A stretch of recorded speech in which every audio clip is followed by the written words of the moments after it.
त्रिदलं त्रिगुणाकारं त्रिनेत्रं च त्रियायुधं त्रिजन्म पापसंहारं एकबिल्वं शिवार्पणम् त्रिशाखैः बिल्वपत्रैश्च अच्छिद्रैः कोमलैः शुभैः तव पूजां करिष्यामि एकबिल्वं शिवार्पणम् कोटिकन्या महादानं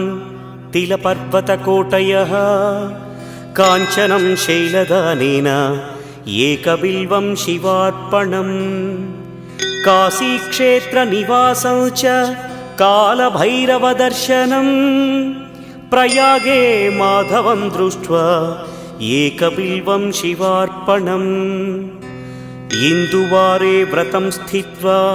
निराहारो महेश्वर नक्तं हौष्यामि देवेश एकबिल्वं शिवा